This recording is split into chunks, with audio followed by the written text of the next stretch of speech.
Mu buzima hari abantu benshi bakora bafite inzozi ariko bakazikuraho amaboko bitewe n'igitutu cy'ubuzima, ibyo ababyeyi babifuzaho cyangwa se uburyo sosiyete barebamo. Gusa kuri Gloria Bobete Gahigana wamamaye nka DJ Pink, inzozi ze ntabwo yazihaye icyuho cyo gusaza. Yazikurikiye gahoro gahoro kugeza zibaye ubuzima bwe bwa buri munsi. Uyu mukobwa uri mu bagezweho ku mbuga nkoranyambaga kubera content zigezweho akoresha ikoranabuhanga rya AI, aho akunze kugaragara ahetse abantu cyangwa bateruye mu buryo butangaje.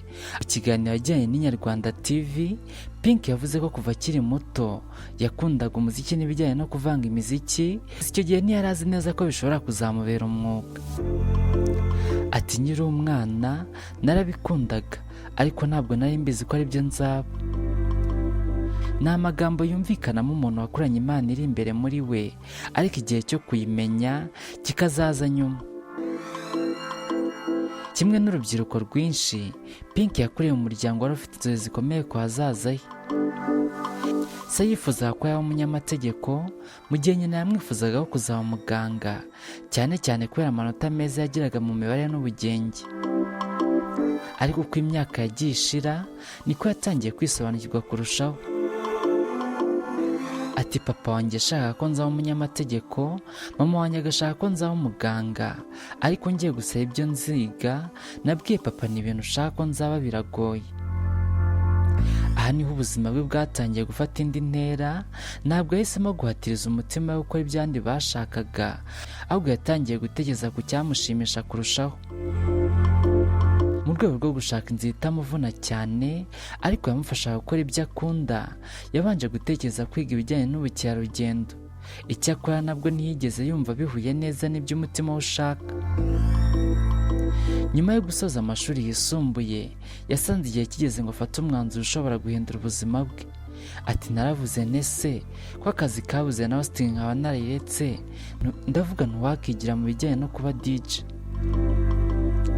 Ni icyemezo cyashoboraga gufatwa nk'igikomeye ku mukobwa wari umaze kunyura mu myuga itandukanye, ariko kuri we cyabaye intangiriro y'ubuzima bushya.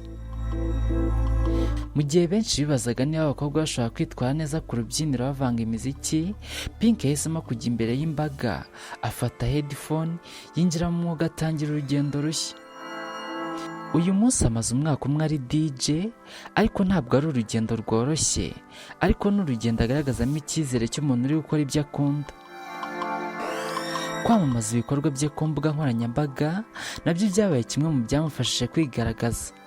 Usibye kuvanga imiziki, Pink akunze gukora content zitandukanye, harimo izijyanye n'imirire ndetse n'izishingiye ku ikoranabuhanga rya AI zakunzwe cyane mu Rwanda no hanze. Ni ibintu byatumye izina rye rikomeza kuzamuka mu buryo bwihuse, cyane cyane mu rubyiruko rukoresha cyane TikTok na Instagram. Inkuru ya DJ Pink ni imwe mu zigaragaza uburyo umuntu ashobora kunyura mu nzira zitandukanye mbere yo kubona icyo ahitamo gukora. Yabaye umunyamideli, akora hosting, yinjira no mu gukora content, ariko umutima uza kurangamira ku kuvanga imiziki. Hari aho ubuzima bumugeza akumva ibyo abandi bamwifuzagaho bidahuye n'ibyo ashaka kuba byo.